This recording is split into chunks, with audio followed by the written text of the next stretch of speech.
Half an hour away from the opens in Hong Kong, Shenzhen, and Shanghai. You're watching The China Show. I'm Yvonne with Annabelle Droulers. Our top stories: Asian stocks edging higher with investor sentiment getting a boost from U.S. progress on deals with China and other major trading partners. Beijing, meanwhile, warning that it will retaliate if other countries sign tariff deals with Washington that damage its interests. Plus, following its success at this year's Beijing Marathon, Chinese robotics maker Noetix talks to us exclusively about expansion plans and efforts to get androids to help out at home.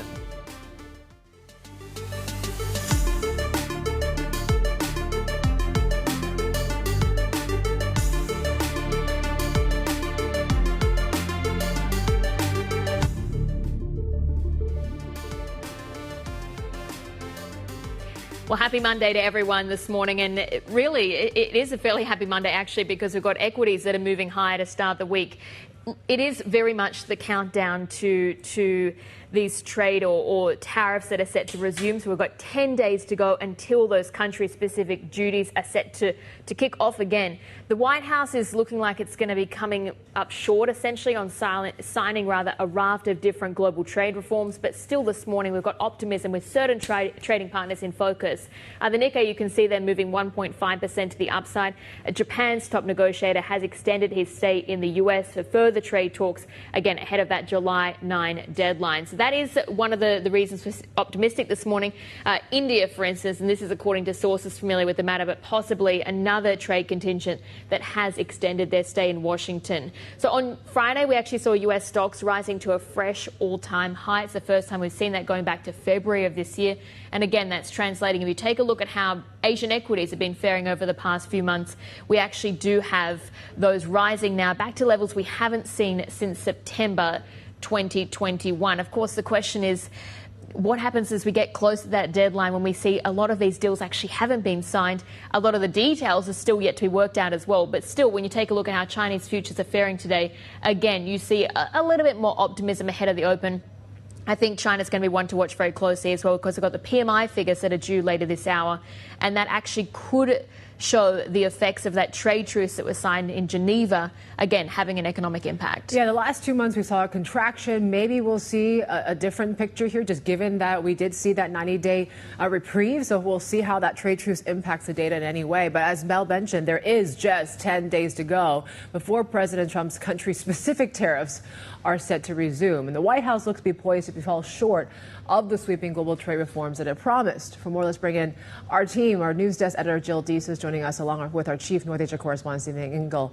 Jill, I'll start with you. Give us a progress report. Where are we right now? Yeah, well, I think as Belle mentioned, certainly there's some question about some countries that may be nearing some closer deadlines. You're looking at, India, obviously, staying in D.C. to try to negotiate something. Trump has also kind of hinted that there might be something coming on the India front.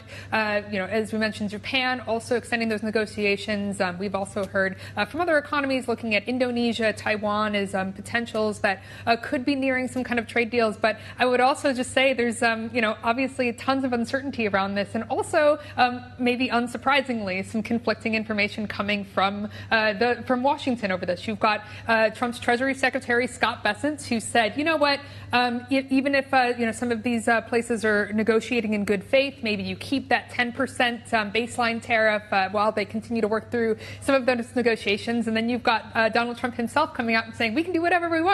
We can put 25% tariffs on people if we want. So I mean, obviously, playing around with this idea of we'll have to see how much of this actually gets negotiated before that July 9th deadline. But it does seem like at least there's some kind of discussion within the administration over the possibility of something extending a little bit further. I'd also point out that for a lot of these countries, they might be a little bit reluctant to jump into another trade deal. You look at what's already happened with China. With I actually point to the UK, which reached that partial trade deal just a couple of weeks ago, but then the Trump administration kept some of those other levies on things like steel and aluminum and such. And so if you're one of these nations that's nearing this trade deadline on this reciprocal tariff front, you still might be pretty worried about whether other sectoral tariffs might actually come into play. There's still some open U.S. Commerce Department investigations. So obviously a lot that's happening here, but I wouldn't be surprised if you see some of these negotiations just continue to get drawn out past that deadline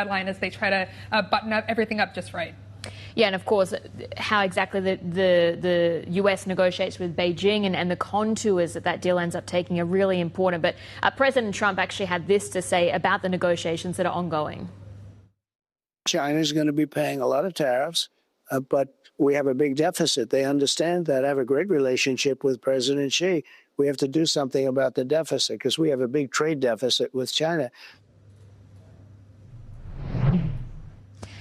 So, Steve, we've got some basic sense that, you know, they're working toward an accord, but still there are just so many details that are unknown at this point as well. Yeah, there's plenty of room for the China-U.S. deal to go pear-shaped, definitely. It did after, of course, Geneva. London kind of got things back on the right track. But again, unless they're talking nitty-gritty details, they're not revealing a lot of those details and those specifics. There are opportunities because, again, who moves first, right? So the way Howard Lutnick has talked about it and Scott Bessent have talked about it is that, okay, if China expedites the export licensing process for these rare earths and rare earth magnets, then we will do the corresponding moves and remove some of those restrictions that they add on the export front to China. And China's Ministry of Foreign Affairs essentially, I think it was Ministry of Foreign Affairs, or maybe it was MOFCOM. They basically, essentially, that's the Ministry of Foreign Affairs, MOFCOM. Essentially, they confirmed the framework deal and the parameters of that. But at the same time, we did see, and it was the Ministry of Commerce, they issued a statement on Saturday after the confirmation on Friday that this framework deal had been agreed to. They said China firmly opposes any country reaching trade agreements with the U.S. that would sacrifice China's interests in exchange for tariff relief, and then promise those unspecified countermeasures. So again, there's already building in this, yes, we agree to this, but you need to act in good faith as well. So again, who moves first? Because there's already some reports that those export licensing issues in China on the rare earths maybe not moving as fast as Washington feels they were promised. Does that make sense? Yeah. So again, there's plenty of room now that they've kind of put that agreement on the shelf while the White House focuses on the next 10 days on all the other countries in the world. That agreement with China could go, again, I use the term pear-shaped. What is some of the, I guess we've been talking about low-hanging fruit, right? I think fentanyl tariffs, I think people have said that's probably the more likely sort of, where tariff levels can come down. Yeah, and I spent the last 2 weeks in China, and the sense that I got and the people that I spoke to at the World Economic Forum Summer Davos is that, yes, the fentanyl issue is something China's already verbally said they're going to be making their steps to hopefully allay the concern of Washington. That's been widely considered an issue that could be reached on fentanyl. It would just take China saying, we're going to do this, this, and this, and then they do it. But they're also holding back that card as well. Yeah. But again, watch what Wang Yi does in Europe. He's going to be there today. He's spending 7 days in Europe until next Sunday, July 6th. And obviously there are issues, no doubt, between the EU and China on the trade front. The trade surplus with the EU jumped about 23% in the first 5 months of this year. Lots of it. I mean, Ursula von der Leyen has been outspoken about China weaponizing its trade positions on critical supply chains, alluding to rare earths. The European Union needs those rare earth batteries as well. EVs is a big sensitive issue, and you have the EU-China summit coming up in Beijing, I believe, at the end of this month, or at the end of July, 24th, 25th. So lots to be discussed. Jill, the major economies get a lot of the attention, China or Japan or even India, but what about the more medium or smaller players as well? What happens to them, especially because they would be disproportionately impacted, some would say, and this was supposed to be a global trade reform? Yes, that's right, Belle. I think that at this point, there's still a lot of uncertainty over what happens with a lot of those places. I'm looking at, Indonesia, Vietnam, particularly a lot of those, places in Southeast Asia, just because they were slapped with really massive reciprocal tariffs back in April. Obviously, those have been sort of delayed for the time being. What the Trump administration has kind of indicated, we saw this from Howard Lutnick when he was speaking with us, just at the end of last week, saying, well, there's going to be a set of buckets, and different countries are going to be sort of folded into different buckets, and they'll fall behind in these like 10 or so categories or so. Obviously, not incredibly sure what that means until we actually see everything hammered out. But the upside of that is that, okay, maybe maybe you get these, more specifically tailored trade deals with a lot of the Washington's like larger trade partners. So again, Japan, India, so on and so forth. But then some of these other countries might just be kind of like retrofitted into some of these areas. Again, really difficult to tell without knowing exactly what the trade framework looks like. But what that does tell us is that, unless, we're seeing, specific pushing in for like, sort of like these very specific trade deals, it's really tough to know what's going to happen to some of those guys. And I think, maybe they're really, really watching that July 9th deadline with a lot of interest. Yeah, it's why I find it so interesting that markets are moving high today, even though you've got so many uncertainties on the horizon. But that's Jill Deesis there, Bloomberg's news desk editor, and as well our chief North Asia correspondent, Stephen Engel. And for further insight on where these negotiations stand, Bloomberg has got a really great interview coming up with the US Treasury Secretary Scott Bessent later today. And you can catch that interview at the Times on your screen. And we're counting down, of course, the open of trade in Shanghai, Shenzhen and Hong Kong. This is The China Show. Happy Monday.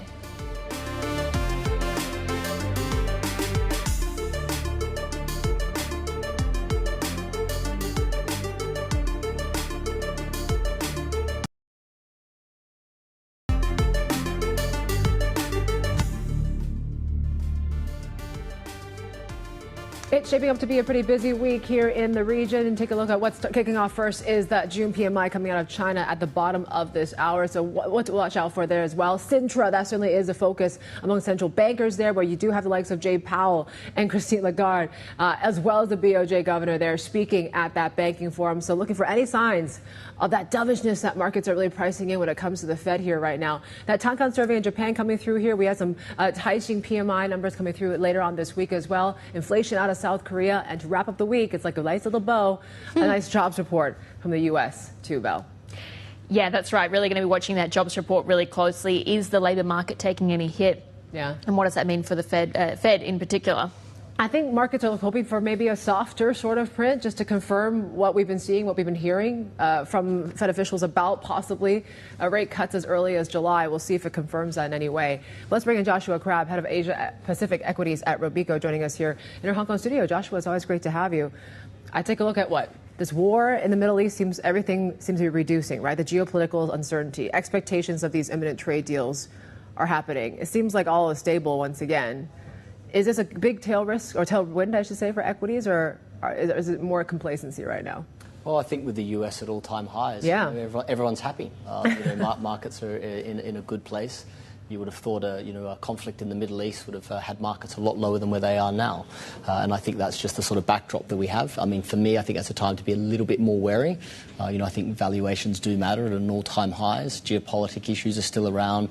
Tariff negotiations are still ongoing. So I do think one needs to have a degree of caution in the way they're looking at markets at the moment. Yeah, there's really two kind of different currents, because on the one hand, as you say, we've got US stocks that are doing really well, back at all-time highs for the first time since February.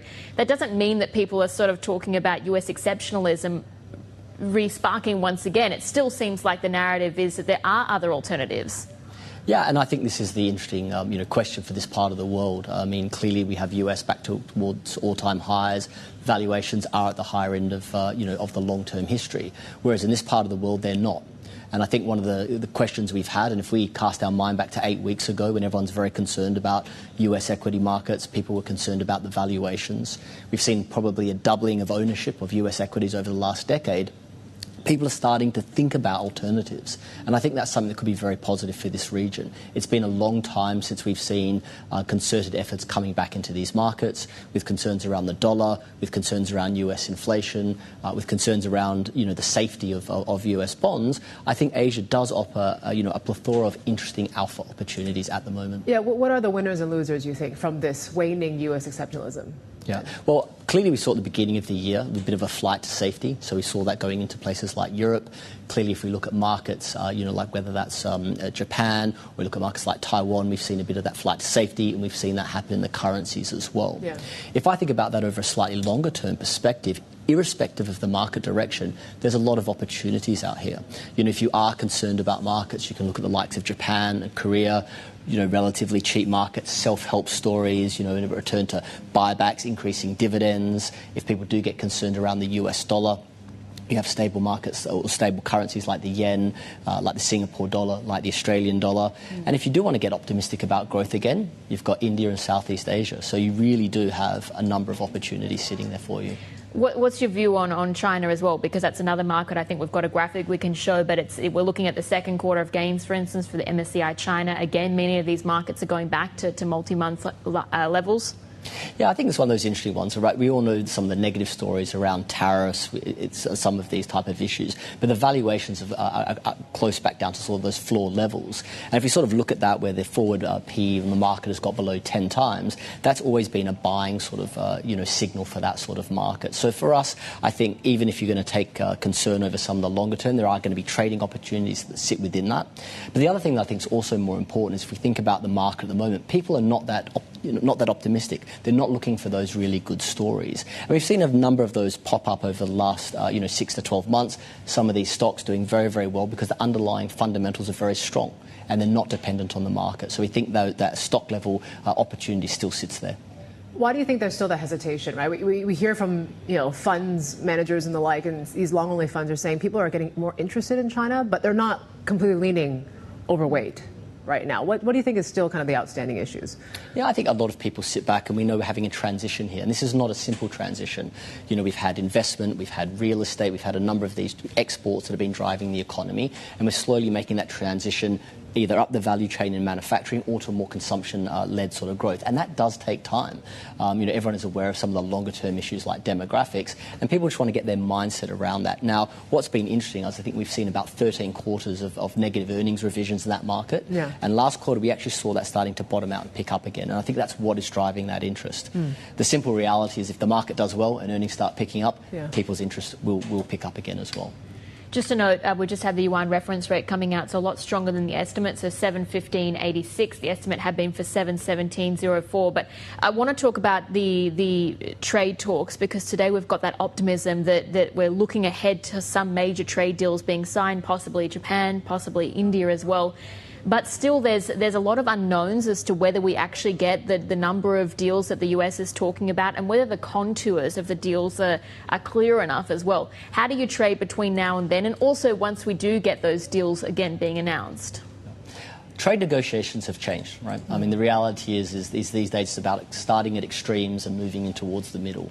Negotiations are much more public than they used to be. And as a result, I think you're seeing those quite dramatic sort of moves in markets and those sort of extreme reactions around this. I think the reality is we all know there's a certain point where deals do need to be done. That's otherwise the economy falls in a bit of a hole. So over the next couple of weeks, I think we'll see more and more of those start to happen. There will be some relative losers and some relative gainers in that. But I do think we will get to an appropriate outcome in the end. Where do you have the most conviction right now in the region? Yeah. If you look at all the themes, you're saying, Korea still has that value up sort of thing. Japan, you're still kind of slightly pretty positive about, but the things are looking a little bit more nuanced now, I feel like, in that market. Yeah, it's an interesting time. I said when markets get up to these sort of like valuation highs, I think it's a time where I tend to think a little bit more neutral to sort of country and sector level. Yeah. But as you sort of said, I mean, Korea's an interesting one, right? We had this sort of martial law event last year. It all sort of, people were pessimistic. We've had a change in leadership. We haven't had that negative side of things come through. We're in bull markets now, yeah. Exactly. We've had the positive side, things like the changes in the Commercial Act, etc. So we do think there is a lot of latent value sitting there. Again, it's going to be very driven by bottom up, where that value sits and where the changes are happening. So we think that looks interesting. I think some of the Southeast Asian markets, again, there's a few headwinds at a macro level, but the likes of Indonesia and stuff are still very, very cheap. They don't necessarily take off straight away, but I would definitely keep an eye on some of those. And India, India is one of those markets that had traded at a bit of a very premium valuation, and that has come back.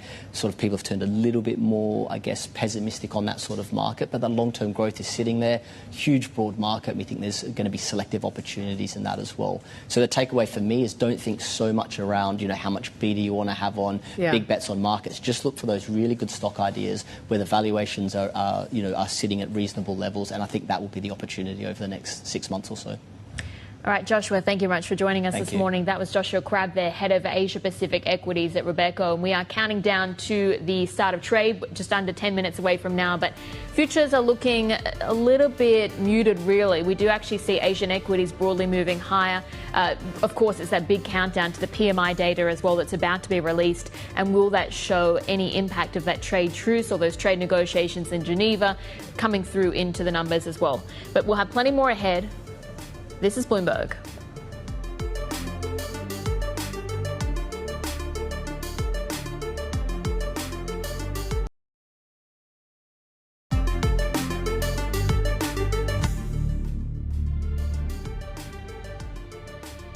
All right, and here's your agenda here today. As we talked about, Wang Yi is in Europe and talking to, of course, our counterparts when it comes to trade and the like here. Also, we're watching those June PMI numbers coming out in just about 6 minutes time or so. And we're watching these new listings in Hong Kong as well.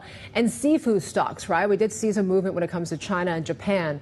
So certainly maybe we'll see some movement in some of these stocks here this morning. In terms of what we're seeing in superlatives, we talk about it has been quite a turnaround when it comes to Chinese equities. And as we wrap up the quarter, we wrap up June, we're looking at some pretty decent milestones, right? So MSCI China, a second quarter of gains there. CSI 300 also in similar measure. The Shanghai Composite has the best month since September. And tech really getting that revival and animal spirits coming back to the sector. We're talking about the best month since February for the HS Tech. And watching very still the property side of things, which is still going the opposite direction.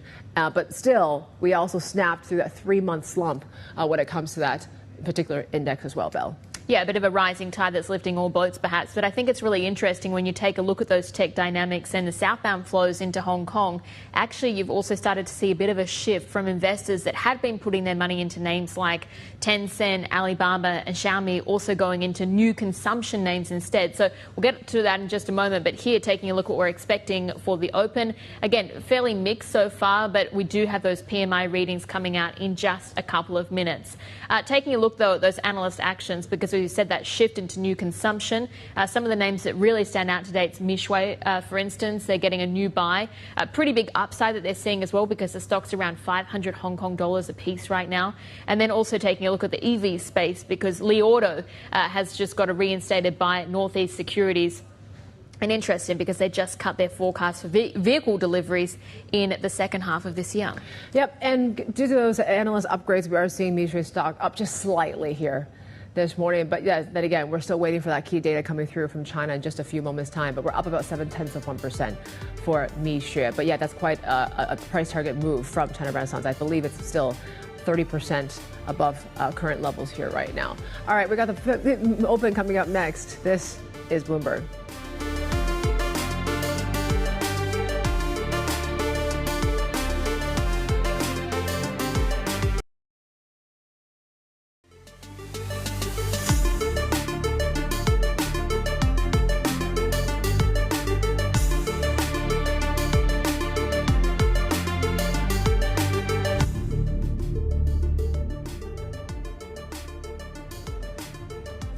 Welcome back. You're watching the China Show this morning. We are counting down to the open of markets and we are looking for a fairly steady start this morning. Of course, really the big event that traders are watching out for as well, the PMI readings that are about to drop in just a couple of moments from now.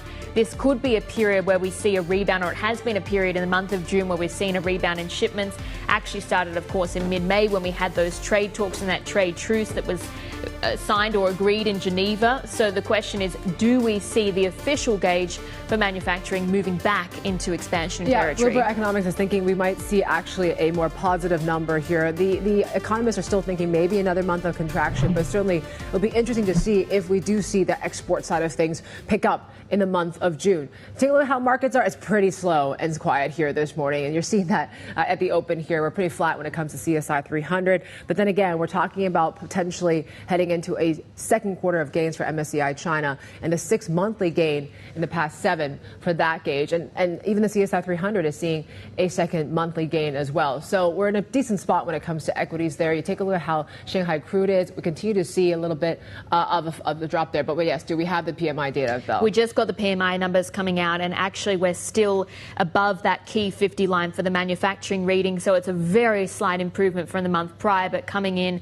at 49.7. 47. The prior one had been 49.5. So again, still under that key 50 level that indicates going into expansionary territory. As well, for the non-manufacturing or the services side, we've actually held above 50, coming in at 50.5. That is a slight improvement as well from the month prior, 50.3. But this is going against the grain, I guess, of what some economists like our Bloomberg economics team have been expecting, given we have had a rebound in shipments and that trade truce that kicked off in mid-May. Still, weakness in those figures. Yep, so that certainly is a slight disappointment, you say, but still, it was still better than expected, and just slightly, though. Watching very closely what the renminbi does here. Obviously, leading up to this data, we did see quite a bit of strength and a drop in dollar China. That fix from the PBOC was quite telling as well at 715.86. So another nudge, I guess, for that strength in the currency. So we'll see if we see the onshore rate sort of catch up to that here this morning. But then again, yes, as you mentioned, certainly there's a lot to talk about with the numbers and what this all means. So let's bring in Grace Ng, senior China economist at JPMorgan. She joins us now. It seems like despite this trade truce, these numbers are still looking pretty soft. What's your take? Yeah, I think we got to look at the bigger picture, right? So if you look back to the past couple of months, we saw the macro policy improvement in September last year, and that has actually, together with some front loading of activity in the first quarter, caused some pretty solid data in the fourth quarter of last year and the first quarter of this year. So we have always been of the view that with the trade tariff issue with the U.S. and increasing uncertainty on the external side, we will have growth moderating into the second quarter. The trade truce in Geneva and the London talk was helpful to de-escalate the tariff conflicts. But anyway, the underlying momentum has been on a moderating trend. So our baseline has indeed been looking for the sequential growth of the Chinese economy to slow from about 6.6% on a quarter-on-quarter annualized basis in the first quarter to about 3.5% in the second quarter, and then further slow to 3% in the third quarter. And I think that the PMI numbers are actually pretty much in line with what we are looking for in terms of the economy's moderating momentum.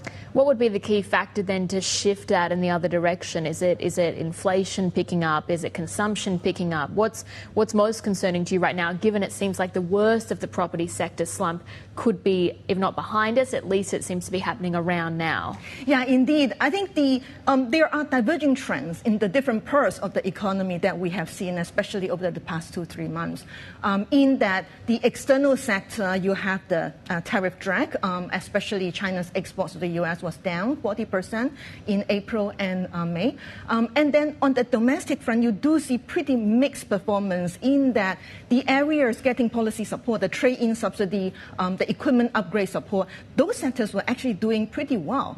But then you do have the ongoing drag coming from the housing sector, which is yet to bottom out.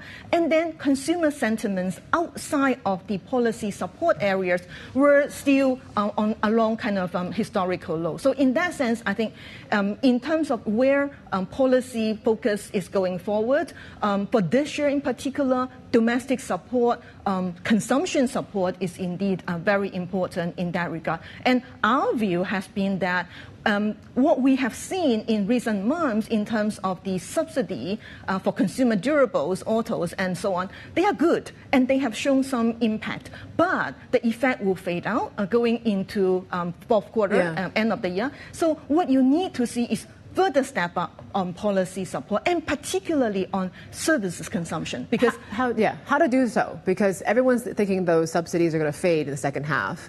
We've seen local governments also struggling to actually continue on some of these coupons and the like.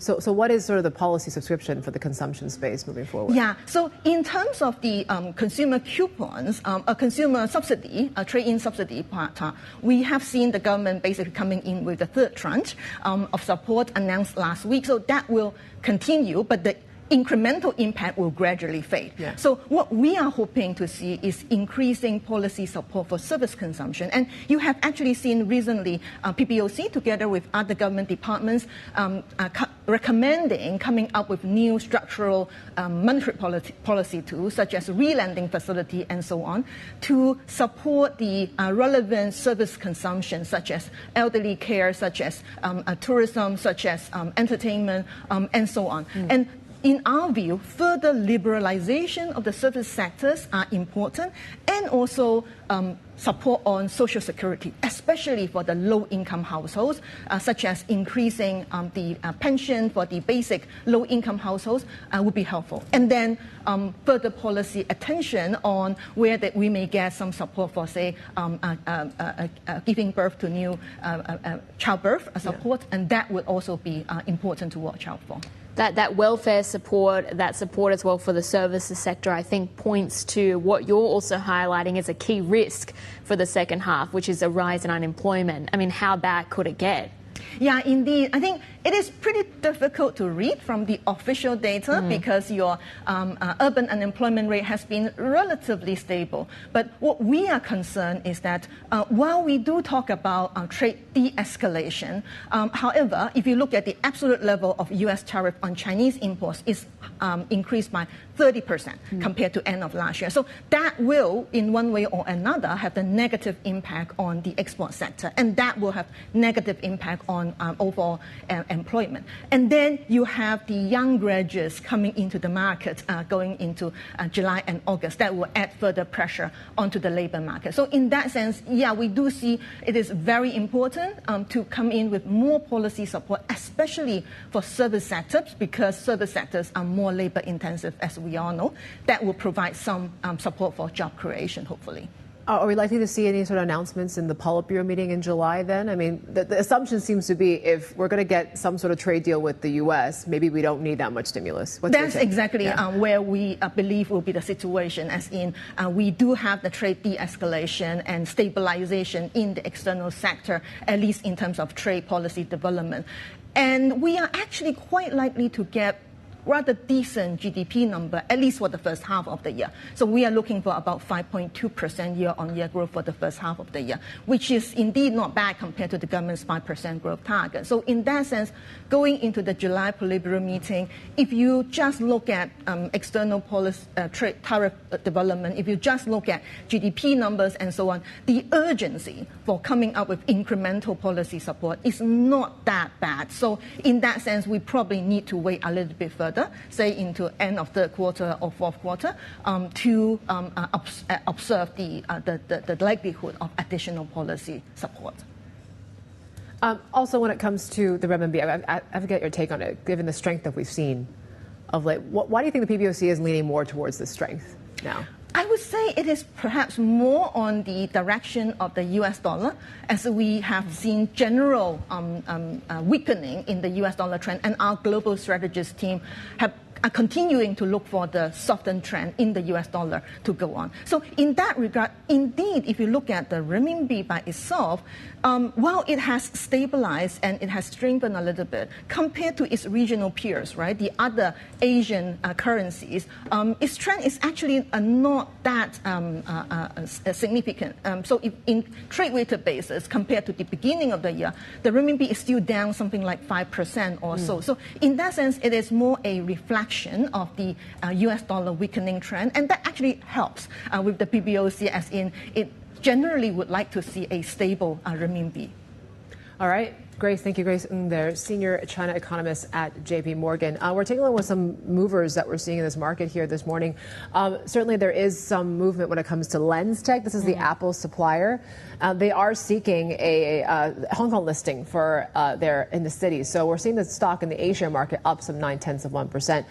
Fortier, this is also one that's also looking at a Hong Kong listing there, so offering about 16.3 million shares there as well. And we're watching some of the chip names here this morning as well. Certainly, we are seeing quite a bit of movement in the tech space. And today, chips are doing quite well, Belle.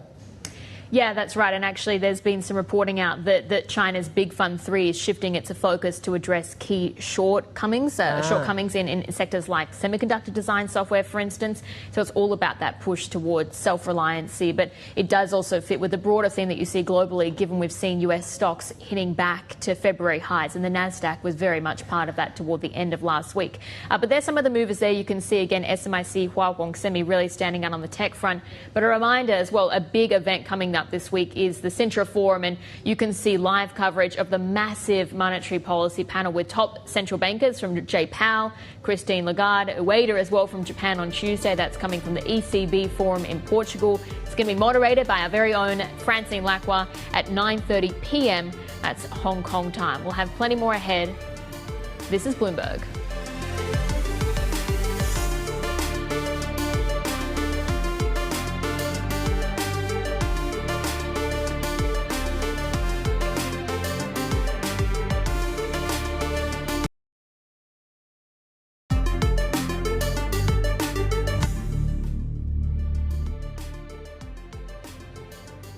Welcome back. Former Hong Kong Stock Exchange Chief Charles Lee plans to list his new fund, MicroConnect, on the bourse this year. If successful, it would mark the city's first investment fund IPO in nearly 15 years. The fund aims to support small businesses across China, Southeast Asia, Latin America, and the U.S. Meanwhile, Hong Kong Exchange saw a wave of weekend IPO filings from biotech firms Bliss Bio and Hangzhou Diogens to hotel giant Jin Jiang.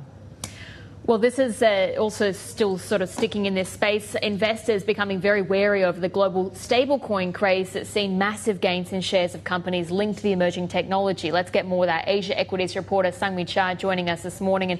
And Sungmi, I've been hearing people are saying that stablecoins are the new meme coins, and there's just so much issuance now. There's so much concern really as well. But what exactly is going on? Yeah, it's a global trend that we're seeing, after the vocal backing from President Trump. Circle Internet Group rose about 600% in the past 3 weeks since its New York debut, right? And we've seen that trend happen all across the world. We've seen that in Korea, especially when the new president, Lee Jae-myung, said he is going to allow issuance of some of these tokens by the private companies like Kakao Pay. We're talking about them because they filed some of that trademarks that can actually that would ultimately make them, eligible to issue some of these coins. And not just that, but we've seen some of the similar trends in Hong Kong because they approved this bill in May that could be similar to that Genius Act that we have seen in the U.S. So it's still waiting for that clearance in the House. But it's, again, there are a lot of talks about what are some of the frameworks around these tokens that is pegged to other assets like the dollar. So it's going to be one-denominated stablecoin in Korea, for instance. So it does have the stability for payments and cross-border transactions. But again, there are a lot of questions to whether they can be sustainable. So despite getting the backings from Trump, from the South Korean president, you mentioned about some of these risks. Highlight what the risks are. Yeah, well, the Bank of Korea actually said that this could hamper a lot of that monetary policy that the country actually wants to put forth because of a lot of these just complexities in this space. And also we've seen similar warnings echoed by the Bank of International Settlements that said it's just unclear. The future of these stable coins are unclear because they cannot technically replace the money that we're using.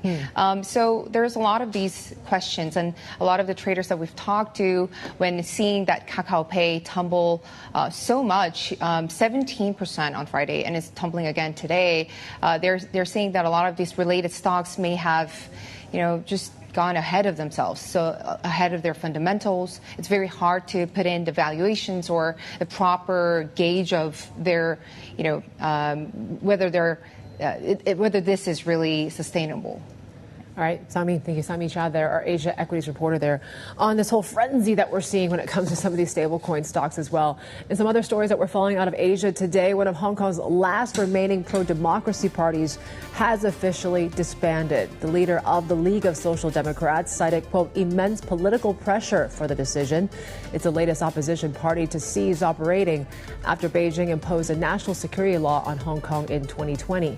The move was aimed at curbing dissent and ending protests that had brought the financial hub to a standstill.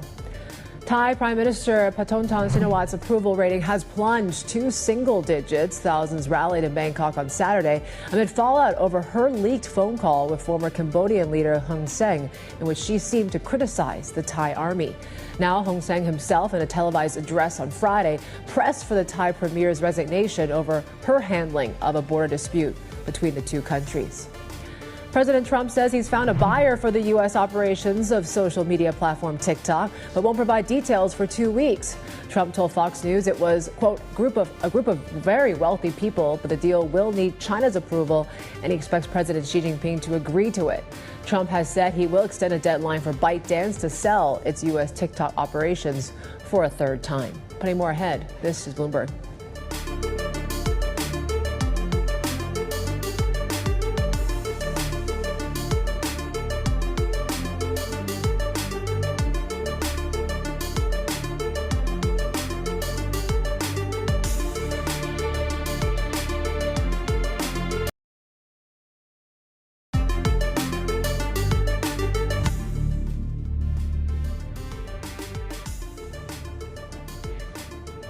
Well, the Chinese startup Noetix Robotics has seen orders triple after its N2 humanoid robot took second place at the Beijing Marathon's robotics showcase in April. Founder Yuan spoke exclusively to Bloomberg about the company's growth and how it plans to navigate tensions between the US and China. The biggest change to our company is that we sold over 2,500 robots to our consumers after the race. The second biggest change is that a lot of media and investors are coming to our company to interview me or my team and to invest. How much are you looking to raise right now? We're looking to raise over 250 million Chinese yuan in the newest round of fundraising. What valuation are you doing that at? The newest round of raising of our company, we are valued at $200 million US. Before the humanoid robot race took place, what was your valuation? Before the marathon race, our company was valued at, in Chinese yuan, is 500 million Chinese yuan. It's like 70 million US dollars. And so 2,500 robots essentially since the robot race. What does that mean for your annual production capacity, and is that changing? This year we are building about 2,000 robots, and next year we plan to build over 10,000 robots. And we will be, we want to be the first company in the world to produce more than 10,000 robots. So today Noetix robots are sold in China. When would you look to expand abroad, and where would you go to in particular? We'll start our global sales in like October or after. We target to sell our robots to North America and Europe and Middle East. The products that you use, or the components in the humanoids, are they sourced from China, or do you also need to source products or components from other parts of the world? Most of the parts of our robots are manufactured in China, but there are a few parts of the robots that are from global suppliers. Like we are using the STM32 chip in our joint motors and our communication boards. We are using Intel chips in the computer of our robots. And we are using Intel RealSense camera in our robots to see the surrounding environments. Besides these, most of our components are manufactured in China. But on those products that you are using, and particularly from the US, do you have any contingency plans in place if the US were to further restrict China's access to technology?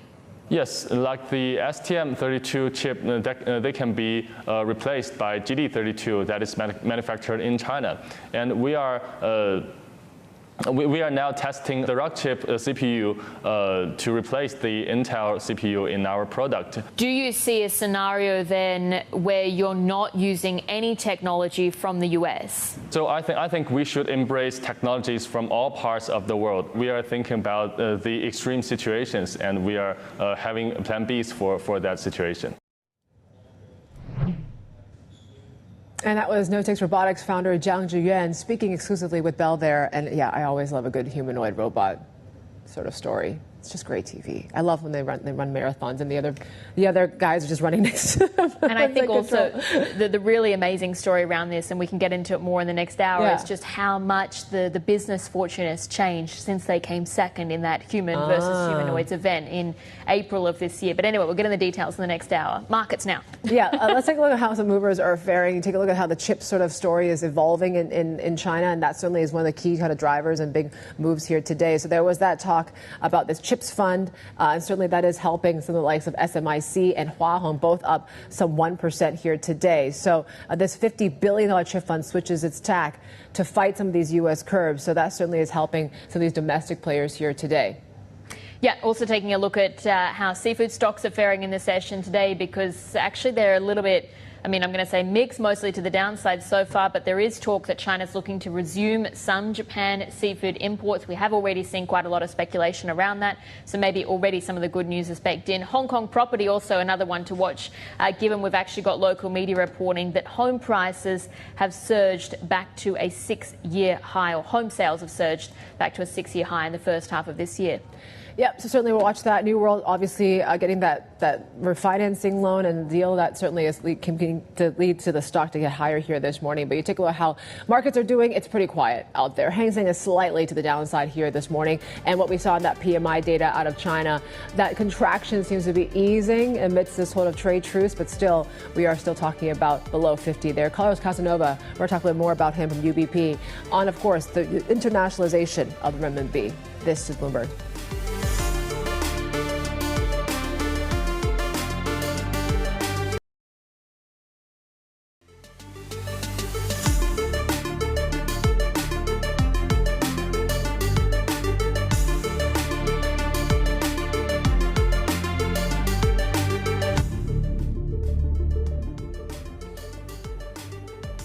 Well, welcome back to the China Show. Here's a look at the HSI half hour into the session. And yeah, it's a fast zoom because we're seeing what's been going on in these markets. And we're pretty slow going here in China, but certainly Hang Seng is still seeing some pressure here.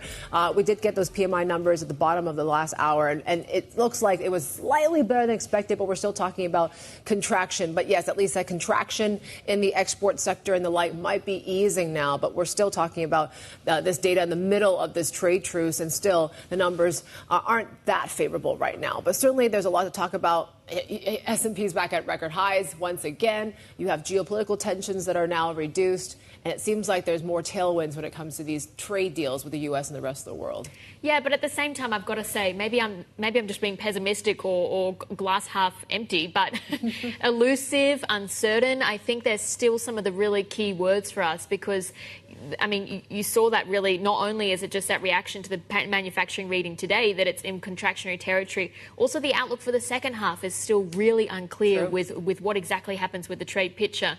Even though today, yes, as you said, there is that optimism that you've got Japan extending their time in Washington, their top trade negotiator, to try and hash out a deal. We're hearing from sources that India is their trade contingent is doing the same as well. And you have that banner session really to end the week for the US on Friday as well, stocks rising back to February highs. So that is translating across to the sentiment in the session today. You're seeing a little bit of a pullback in yields.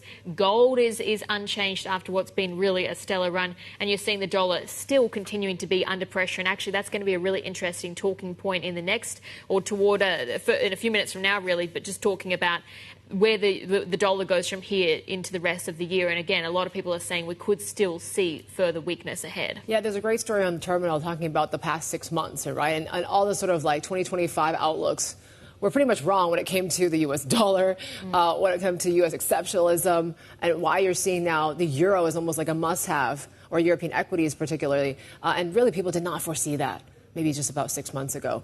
But let's get to our top story now. There's just over a week to go before President Trump's country-specific tariffs are set to resume, and the White House looks to be poised to fall short of the sweeping global trade reforms it promised. Let's bring in our senior editor, Bill Ferries. He joins us now. So far we have a framework, I guess, with the likes of UK, with China. Certainly that was big news last week. But overall, Bill, where are we right now? Yeah, well, we're 9 days out from that, from when that deadline, or that on the reciprocal tariffs coming back into play, resumes, presumably. and still a whole bunch of deal making trying to go on behind the scenes. As you mentioned, negotiators from countries including Japan and India trying to extend their stays in Washington to continue working on this. What we do know is what we've seen so far is very far from the 90 deals in 90 days that U.S. Trade Czar Peter Navarro promised at the start of this process. We're getting, so far, when you look at the UK and you look at the China agreement, we're seeing very partial framework accords that leave a lot of details to the imagination. The UK wanted a full trade deal. It still doesn't have answers about steel and aluminum imports that are subject to a 25% tariff. The China agreement doesn't look like it's really fully kicked in when it comes to rare earth magnet exports to the U.S. So, and mixed signals from the administration in terms of whether there will be extensions. Some countries might get extensions. Some countries might, according to President Trump, just get a notice saying, congratulations, this was his wording, congratulations, here's what you're paying. So 9 days to go and considerable uncertainty in something that really spooked investors when it first emerged in early April. Bill, do we need to be concerned at all if we get closer to this deadline and there's still a lot of countries that haven't got a framework in place? Or do we need to be concerned if the US is announcing trade deals, when you look into the details, there's still a lack of clarity? I think both. The reality is there's no way the administration, and they are now admitting this, will be able to negotiate or complete deals with dozens and really more than 100 countries. So the risk is that some of the smaller economies, Scott Bessent alluded to this, some of the smaller economies are probably just going to get assigned a certain tariff rate. That will be particularly alarming in Southeast Asia, where a lot of those countries face particularly high tariffs, according to that April 2nd plan. And then you'll have countries that might get extensions if they are seen as negotiating in good faith. So that may be playing into India and Japan continuing the talks. We have seen President Trump expressing a lot of frustration about the lack of U.S. auto exports to Japan. So that may signal an early holdup there. So I think there will be some continuing talks. And there are some countries that are probably just going to get told what their new levy is, and they'll have to try to negotiate that down later. Bill, you mentioned there's something else happening right now over in D.C. This Trump tax bill does hit the Senate. There has been some, I guess, friction among the GOP itself about what could come out of this. But voting, we understand, starts at 9 a.m. There as well in the U.S. So tell us a bit more about what to expect this time. Yeah, there's still a lot of details that are out there, but they have set a time, 9 a.m. Washington, to begin what they call the vote-a-rama. So that's when they start taking up all of the various amendments to the main piece of legislation. And that can include a lot of things that the House will be fine going along with, but it could include some deal breakers when it comes to additional spending cuts, things that affect Medicare, health care coverage for Americans. So it's not clear how that will end up. The Republicans can still only afford to lose 3 votes, but there is some confidence that they've scheduled this vote, and the House is telling its members to be prepared to come back Wednesday morning, Washington time, to take up votes. So it does seem like the logjam is starting to break, but we're not still clear on what the details of the final legislation will look like. That was our Bloomberg senior editor, Bill Ferries, there. And for further insight into where trade negotiations stand as well, Bloomberg's got a really great interview coming up with the US Treasury Secretary Scott Bessent. That's happening later today. You catch that at the times that you can see there on your screen. And let's bring in MLive strategist Mark Cranfield now to set us this week for us. Really, Mark, it seems like we're getting maybe some news of potential new trade deals with the U.S. This war in the Middle East seems to be, these tensions seem to be coming down now. And certainly there's a lot more appetite to go into risk now when you see the U.S. stock market back to all-time highs. What's top of mind for you this week? Yeah, I do wonder whether when the calendar ticks over to July, whether or not people will become a little bit more cautious. All those things that Bill was talking about earlier they'll be much more front and center for investors when we actually enter July, which is just tomorrow as far as Asia is concerned. And then they'll have to take all those things much more seriously. There's a hint of complacency about all of this. It's all fine. The US equities are rising nicely. They hit a record. And yet the risk of something going wrong here does appear to be pretty good, actually. I mean, if you think of what happened back in April, where President Trump enacted all those tariffs on people, suddenly markets didn't like it. They sold off pretty heavily. We're coming up to the deadline for that, where really we seem to be in a world where people think that there's going to be more negotiations and that that deadline is going to be pushed back. And only a few countries like Japan, India, they're the only ones who seem to be in the front line for getting anything done. And even then, they might not achieve it by July the 9th. So investors really are hanging a lot of faith on President Trump agreeing to push that deadline further away. And that really makes it a very binary situation where you're carrying a lot of risk into something which could go wrong pretty quickly.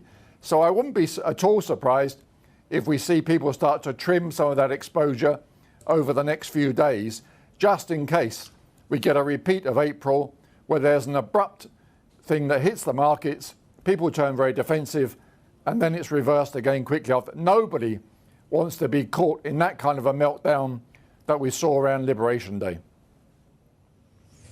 Yeah, I see where you're coming from, Mark, really. I mean, we've got stocks trading at multi-month highs, even record highs, just days out from these trade deadlines, and there's just still so many unknowns. I'm curious, do you think that also holiday trading and people also taking breaks over this period could play into the trading sentiment at all? Because I think thinner liquidity, of course, that can exacerbate any moves as well.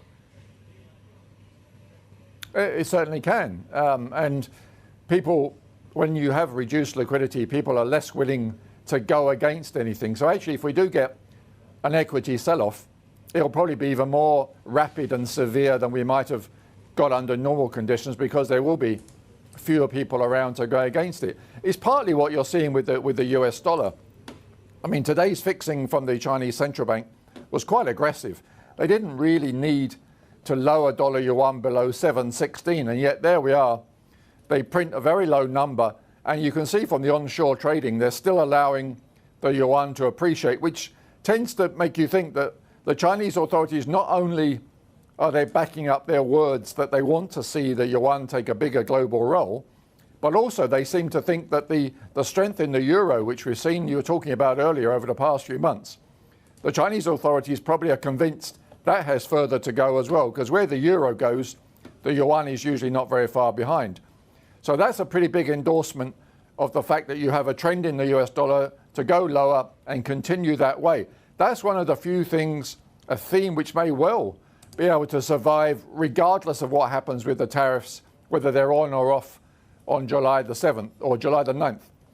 But that unpredictability in a low liquid market, that could be very high volatility around that time, and it's only just over a week away. So it wouldn't be too surprising if people get a little defensive before we get there.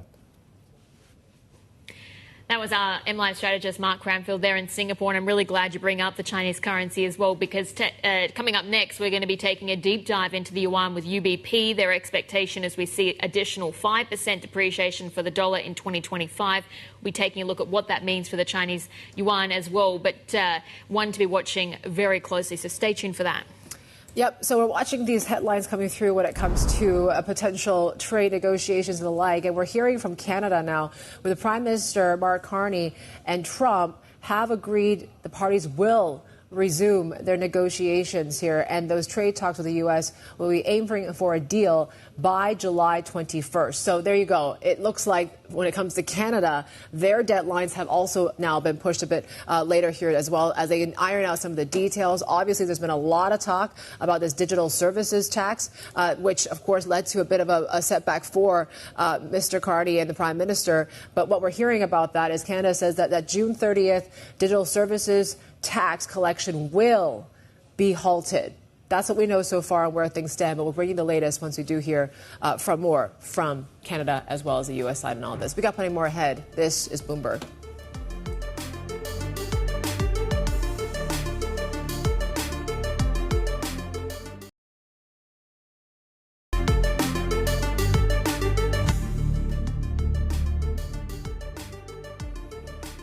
And we're doing a bit of a deep dive into, of course, the Chinese currency here this morning and looking at its growing use overseas. Now, there have been some concerns over the dollar and really growing amid worries about U.S. debt and President Trump's policies.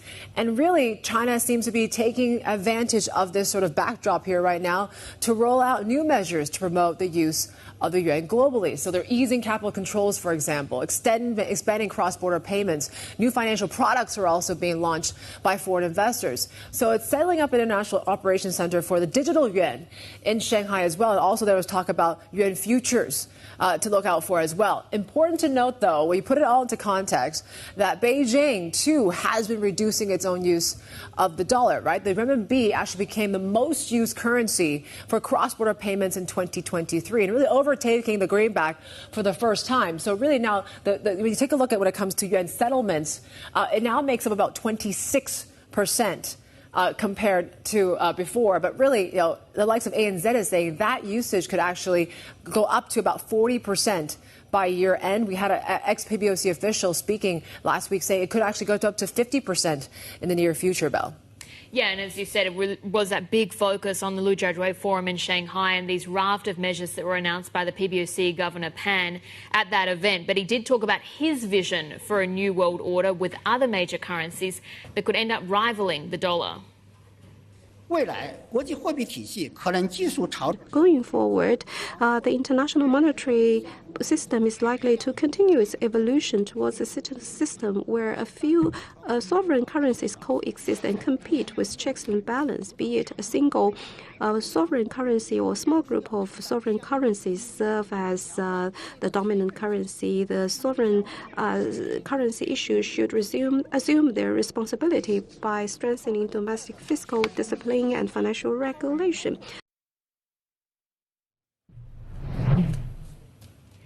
Let's bring in our guest. Carlos Casanova is MD and Senior Asia Economist at UBP. So, Carlos, thanks so much for joining us this morning.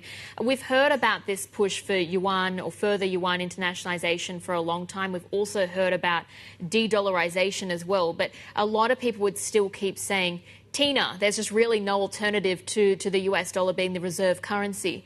Do you still see that being the case? Morning. So yes. That is true.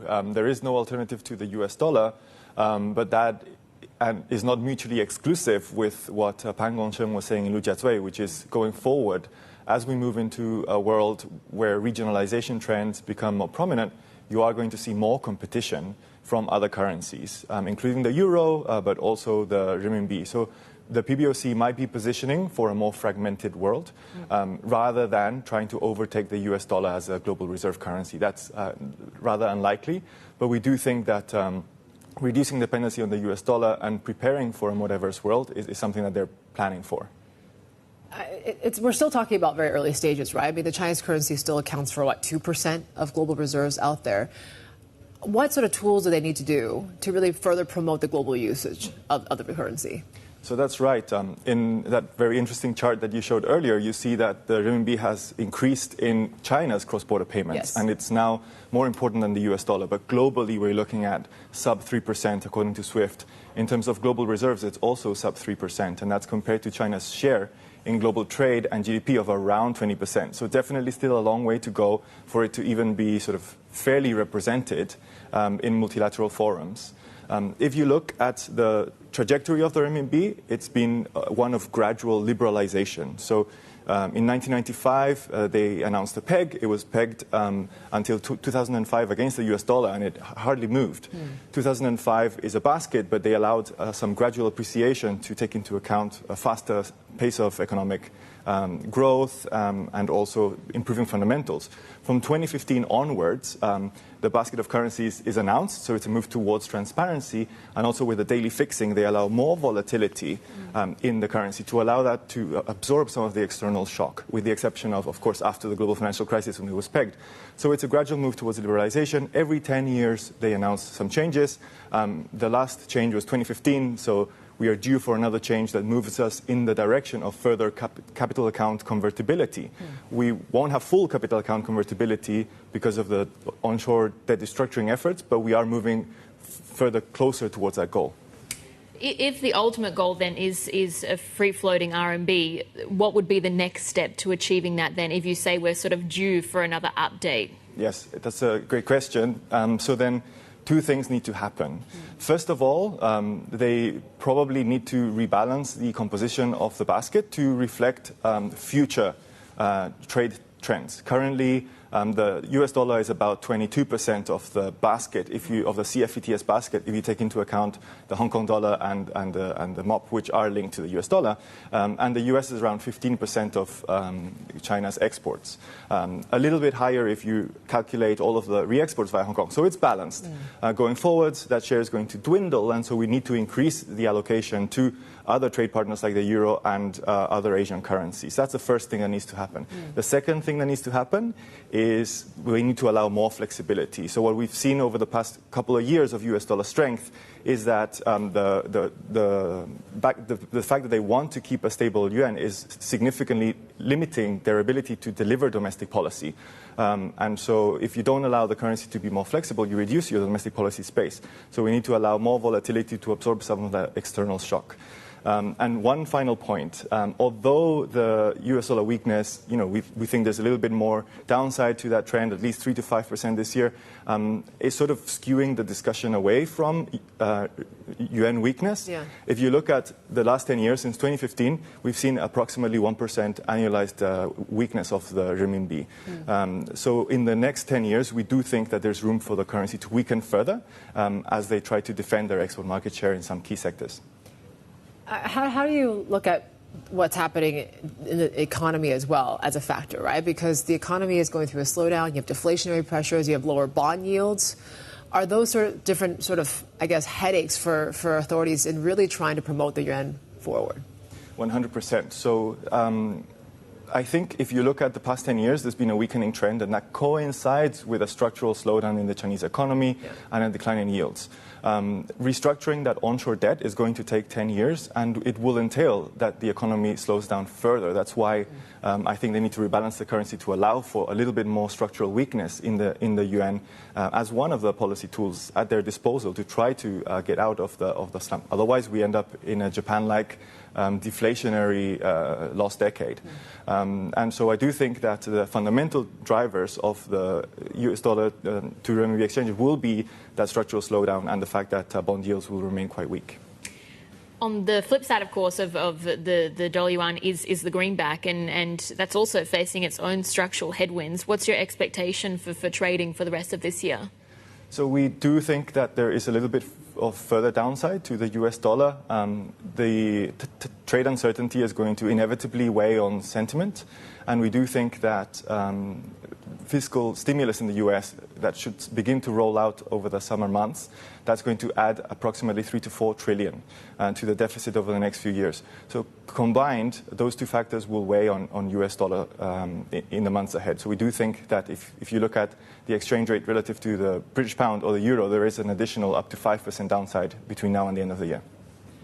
All right, Carlos, thank you. Great stuff. Carlos Casanova there, MD and Senior Economist, Asia at UBP. We're checking the loonie here right now, just that news that we brought you just a few minutes ago with Canada. So we did hear from the Canadian government and the Carney administration, and they're saying that they are rescinding digital services tax to advance in those U.S. trade talks. This was the point of contention, really, from President Trump, who said that he was threatening to terminate those trade talks with Canada in response to this tax as well. So that has been halted, at least for now, as the two sides do talk a bit further here. But this was supposed to be one of those taxes that was really loathed by the White House and by a lot of tech firms as well in Silicon Valley.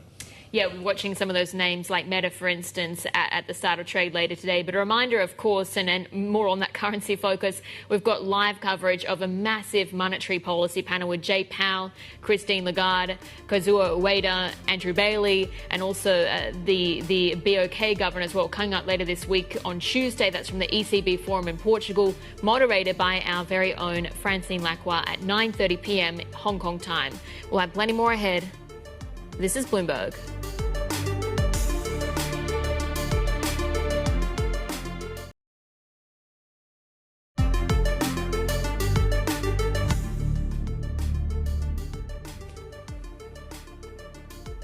All right, checking some movers here and watching some of these Japanese car makers, obviously with those U.S. and Japan talks underway here. We did hear from Trump talking about how fair this whole auto trade is with the likes of Japan. So certainly we are seeing the likes of Mazda Motors down some 2% here today. But Belle, you've been focusing a lot on what's going on in the China chips sort of space. Yeah, these are really surging. Huawei Semi, SMIC, for instance, as we get under trading today. The big deal here is that the main chip investment fund in China is looking to focus on some of the shortcomings. It's that continued push for self-reliancy in the semiconductor industry on the mainland. More ahead. This is Bloomberg.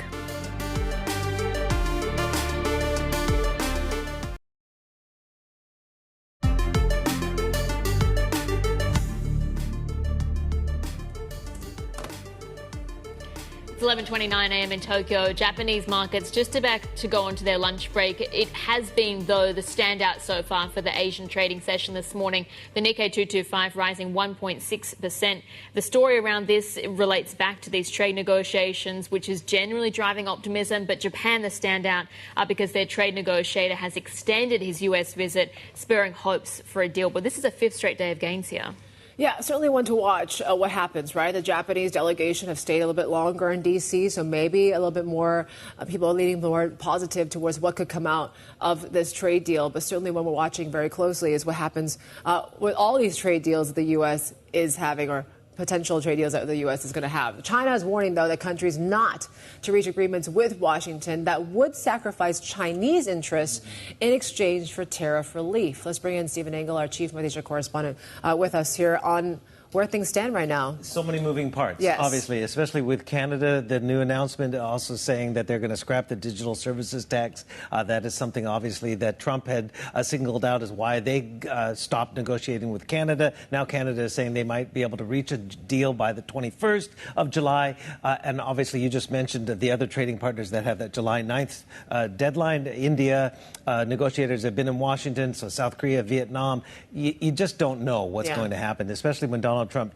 essentially sends out a social media post saying, we can do whatever we want. I'd like to just send letters to everybody and say, congratulations, your rate is 25%. But it's not going to be that easy, but it's going to be, a lot of headline surfing over the next 10 days until July 9th to see what happened. Even Donald Trump alluded to the fact that they might go a little sooner on those decisions on the unilateral reciprocal tariffs to individual countries. All right, stay tuned to that. China, yeah, that's an interesting statement from the Ministry of Commerce on Saturday, basically saying that China opposes any country reaching trade deals with the United States that would sacrifice Chinese interests in exchange for their tariff relief.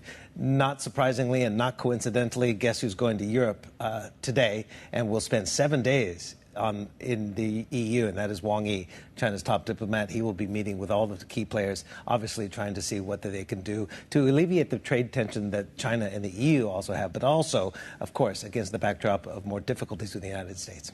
You're just back from 2 weeks of traveling in mainland China, and I'm curious for the conversations. Yes, you had a lot on TV. I'm sure you had a lot off TV as well, a lot with sources and people that are sort of more familiar with the negotiations. What was sort of the main takeaway or the sense that you got whilst you're over in China? Well, I think the biggest takeaway was that China is still continuing to look for available markets for their dare I say, overcapacity in industrial products, whether it's EVs and batteries and solar and the like. They're looking for available markets beyond just the United States, obviously. So definitely looking at Europe and see what kind of alleviation of their trade tensions, which Ursula von der Leyen has been quite critical of over the last few months, saying that China has been weaponizing its monopoly in certain supply chains, alluding, of course, to whether it's EVs or rare earth and the like, and also that they're subsidizing their overcapacity. So they have to get through that. But also, again, I talked to Africans in China at the World Economic Forum. They see great continued opportunities to do deals with China. And, of course, the Middle East has been a big one. Right, that was our Chief North Asia correspondent, Stephen Engel there. And let's keep with this conversation on these trade talks between Beijing and Washington. The details really still perhaps to be hammered out, but we can get to the view of our Chief Asia economist, Chang Shu, with us this morning in Hong Kong. And you know, I think this is sort of one of the key takeaways so far is that really there's just so much uncertainty over what shape the framework could actually end up taking. Yeah. Indeed, I think today's PMI survey precisely underlines the uncertainty. If you look at some indicators for the near term, they seem to be showing some positive signs, but clearly there's a lack of confidence over the outlook beyond the immediate term. So if you look at the components suggesting positivity, that's the output accelerated in its expansion, and demand is picking up. The demand expanded for the first time in 3 months. And that's mostly driven by domestic components. The export component is still shrinking. So those are something positive to say about the very immediate future. But beyond that, the firms are not expanding in terms of their employment. And in fact, the confidence component reached the lowest since the government's pivot to pro-growth stance last September. So that's really saying, maybe we're okay, factories are trying to produce more in order to meet the current export demand now. But beyond that, firms are quite cautious. What's your take on what we heard last week with this framework that's been reached between China and U.S.? What remains in place? What do you think are some of the key issues that have been resolved? Yeah, it's positive again for the very near term. At least it shows that the talk between the two countries is continuing, and at least we know the 90-day truce is going to hold.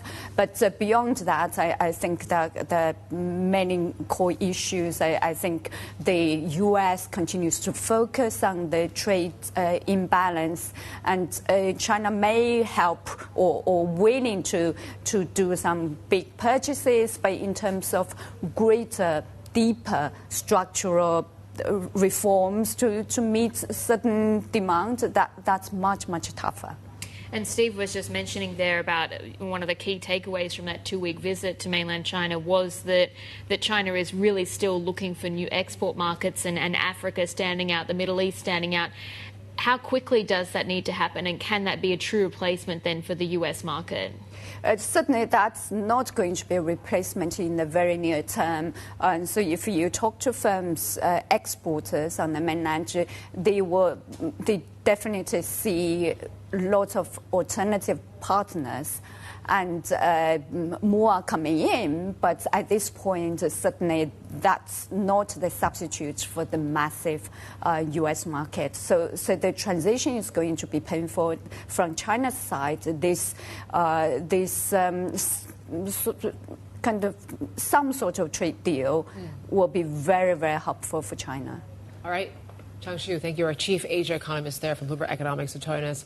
To talk a little bit more about this whole potential trade framework as well. We're checking one stock in particular.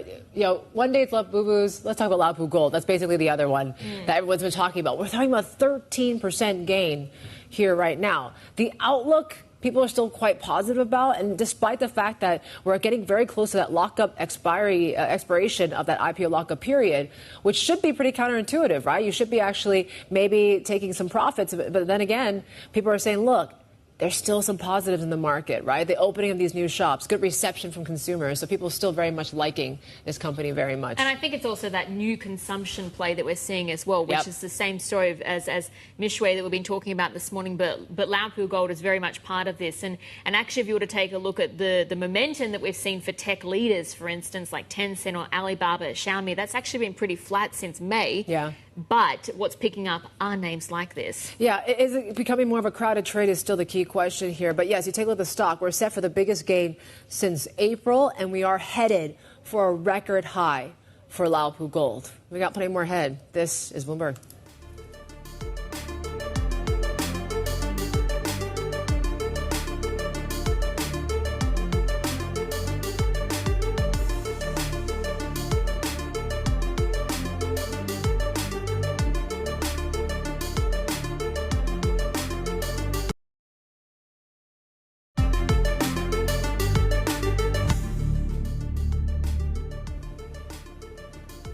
Well, Well, support for Thai Prime Minister Paetongtarn Shinawat has slumped to a single digit in a new opinion poll as her leadership faces being engulfed by a diplomatic scandal. Let's get more with our Bangkok bureau reporter Paetongtarn Shinawat joining us this morning. So thanks so much, Paetongtarn. But how significant was this protest that we saw? Sure. The Prime Minister's dramatic decline in popularity coincides with this protest of more than 20,000 people, according to police estimates, who gathered on Saturday to call for her resignation, saying that she had betrayed the country in a phone call with former Cambodian leader Hun Sen that was leaked earlier this month. The protest had the biggest turnout in years and quite significantly raised the political temperature on the ground in Bangkok, with the government still very much on the brink of collapse and not really doing much to address this growing public frustration. And I have to note that the anger also had to do with the government's handling of a larger land dispute with Cambodia as well, which is why we saw the Thai national flags being waved around everywhere at the protest scene. And because nationalist sentiments are involved, there is also further risks for this protest to escalate, with the protest leaders planning to meet later this week to decide on a second rally to further increase the pressure on the Prime Minister to step down. So what are you hearing right now? Are people concerned about a possible military coup now?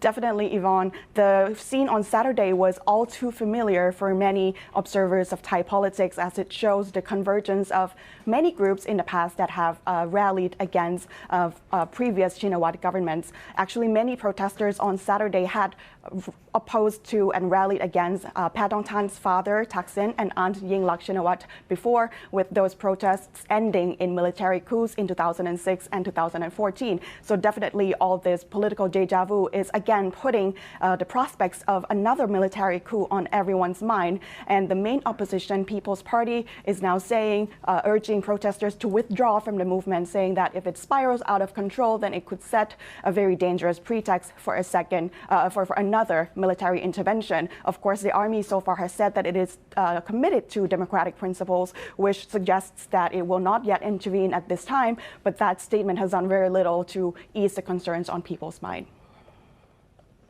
Well, none of those factors really bode very well at all for government stability.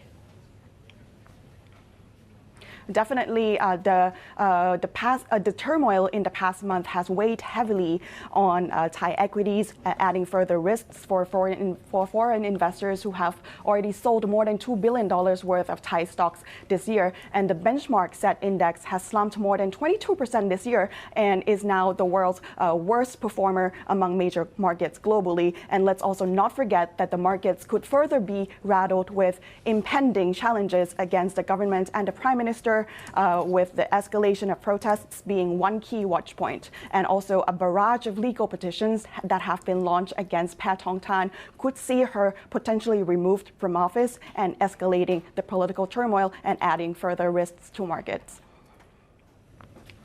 Yeah, it's certainly the key thing to watch here when it comes to what stock traders are looking for. And certainly, as you say, deja vu once again. Papicha, thank you. Papicha Tanaka-Sempipat, our Bangkok bureau reporter, joining us there. In other headlines around the world, one of Hong Kong's last remaining pro-democracy parties has officially disbanded. The leader of the League of Social Democrats cited, quote, immense political pressure for the decision. It's the latest opposition party to cease operating after Beijing imposed its national security law on Hong Kong 5 years ago. The move was aimed at curbing dissent and ending protests that had brought the financial hub to a standstill. Senate Majority Leader John Thune is working to pass President Donald Trump's tax and spending bill by July 4th. Now he is facing opposition from around 8 Republican senators and must find a compromise between factions of his party. Some of them are pushing for deeper spending cuts, while others are seeking more funding for health benefits and renewable energy subsidies. President Trump says he's found a buyer for the U.S. operations of social media platform TikTok, but won't provide details for 2 weeks. Trump told Fox News it was a group of very wealthy people, but the deal will need China's approval, and he expects President Xi Jinping to agree to it. Trump has said he will extend a deadline for ByteDance to sell its U.S. TikTok operations for a third time. Well, the U.S. Energy Secretary Chris Wright says the administration's goal is to secure a peace deal with Iran following the strikes on the country's nuclear sites. Speaking to Bloomberg, he added that Washington aims to promote commerce, not conflict, in the Middle East. The sanctions are still in place. No change there. I think what President Trump was referring to there is, hey, if we make a large peace and sanctions come off, Iran can flourish. Have you got a decent understanding, though, Mr. Secretary, of just how much Iranian crude is being consumed and imported already as things stand, despite the sanctions? We do. So Iran produces about 3.5 million barrels a day, and they've been exporting about 1.5 million barrels of oil a day. And the maximum pressure campaign that President Trump did in his last term tamped that down to only 100 or 200,000 barrels a day. They cut off 90% of it. That was a possible strategy here as well, but hadn't been implemented yet. We tried to give negotiations a chance, see if we can do it without maximum pressure. So is maximum pressure still on the table, or is the administration walking away from that? Well, the goal right now, of course, is to get a peace deal, is to get peace into the Middle East and spread the focus on commerce, not conflict. So, no, it's not actively being discussed right now, but the situation's still dynamic there. We want to see peace, prosperity, and security as the future of the Middle East. When it comes to what's going on in Iran as well, in terms of the IAEA, the foreign minister said yesterday that basically they have no plans to having the Director General, Rafael Grossi, in Iran. And it doesn't sound like they're willing to give the inspectors the space, time, and access they need to look at these nuclear facilities. What is the United States' response to that? Yeah, look, this is early on. This is early on. Iran has just had most of its nuclear program entirely devastated by Israel and the United States.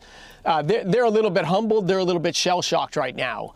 So, yeah, I wouldn't put too much weight on those words, but a final peace deal certainly has to have confidence in a dismantlement of the Iranian nuclear program and that people can have security. It won't be resurrected in the future. You deal with a lot of nuclear at the Energy Department. Before the U.S. strikes, but after the Israeli strikes, Rafael Grossi told us that the IAEA cannot verify whether 400 kilograms of 60% enriched uranium in Isfahan was currently where it was. Was it still there? Did the Iranians take it out? Doesn't the IAEA need to go in and verify where this enriched uranium is? I think that's quite likely part of a future negotiation or a future deal. And that was the U.S. Energy Secretary Chris Wright speaking to Bloomberg's John Farrow and Anne-Marie Horder. Now, subscribers can watch us live and see our past interviews on our interactive TV function, TV Go. You can also dive into any of the securities or Bloomberg functions that we talk about and become part of the conversation by sending us instant messages. Check it out at TV Go.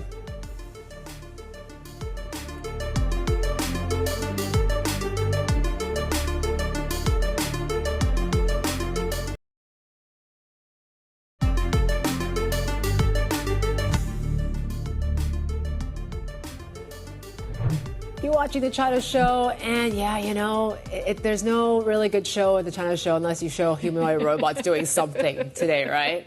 I love this. Okay, so this is the humanoid robots taking a pitch in Beijing's exhibition match. So this was the first in China.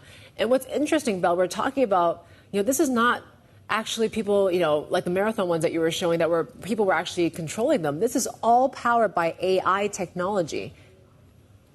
Yeah, so it tells you just how far the autonomy is progressing, and I think this is what makes it so interesting because, you know, China is really developing a lead here, but when you talk with a lot of the different robotic startups, they kind of say a similar thing, which is the hardware is there and they have the capabilities in that sector, but it's the software side that still needs to catch up because you want these humanoids ultimately to progress to being in household situations where they're going to have to deal with a lot of different factors and a lot of different situations. Yeah. And so that is where it becomes a lot more difficult, moving them out of factories and into the household, even though you're seeing, I mean, yeah, this is just so fantastic, especially when you track it, put it up against what we've seen this year. So we've got the soccer match here. We had the boxing match, yes, or the kickboxing match in Hangzhou, in hosted by Unitree. And then we kicked it off this year in April as well with the human versus humanoids race. But actually, we had an interview with the company that came second in that humanoids race in Beijing. No, I just love that there's a referee, too. But yeah, I mean, the fact that this is fully autonomous and using AI-driven strategies is fascinating to me. So there's no actual human intervention in all of this. But yes, they it's just so good to watch. I love it. Anyways, it is great. No, because I think when you take a look at who's going to be the big winner out of this industry, that Citigroup says could be worth $7 trillion by 2050. I mean, this is clear. Which other country in the world right now is able to even host a game that looks like this? But going back as well, we said that Beijing marathon that was held in April of this year, actually the company that came second in that was Noetix Robotics. And we had an interview with them, and what we learned out of that is that they've seen their orders triple after that race took place. It just tells you how much more attention that event brought the company. As well, we spoke to the founder of it. This is Yuan speaking about the domestic AI race and competition in the sector. Take a listen. I don't think competition is the mainstream of the humanoid industry right now. We are all targeting at using humanoid robots to help us do houseworks in families. We're not doing that really well right now. How far are we away from humanoids actually being used in household situations? I cannot say after how many years we can see robots working in families or working in household situations, but I think the only thing or the main thing that is holding us from reaching that household humanoid robots is data. I think like maybe 3 to 5 years we can see robots in families, because after 3 to 5 years at that time we have collected enough data for robots to work in families. What's your prediction around how much humanoid robots for household settings will eventually cost? I think it will be below $2,000. When do we get to that $2,000 price point? I think at that price, maybe we need to sell over a million robots annually to reach that price. I have no idea how long can we get to the situation that we can sell over 1 million robots in a year. And that was Noetix Robotics founder Yuan speaking exclusively there with Bell. A great interview and certainly one to watch here in the humanoid sort of space. We got to talk about another thing that's really kind of very timely and a hit these days, Squid Game, right? Did you guys watch the third season that just came out? I know a lot of friends that just binge watched it. Well, in terms of the market, it seems like there's a bit of disappointment. Maybe it's the fact that it's the final season and not making any more, but some of these Squid Game related stocks are actually tanking right now. Yeah, I was curious as to why this was. I've tried to sort of canvass people that are in my orbit, at least, that watched this over the weekend. Look, the reviews on it, I think, have been okay, but maybe it was because I think the second sort of segued into the third, and maybe that's sort of playing into it today. But certainly it has been really or another reason that the Korean the production companies have been put onto the global map. The 83% approval rating among professional critics, 51% approval rating from the audience, according to Rotten Tomato. That is a big gap. Yeah. All right. Next thing to watch is, of course, also a lot of drama going on in Thailand, right? You take a look at what's been going on with the prime minister, these protests over the weekend, and yes, we're still talking about one of the world's worst equity markets here because of all this political uncertainty. That market opens up next, in the next hour. This is Bloomberg.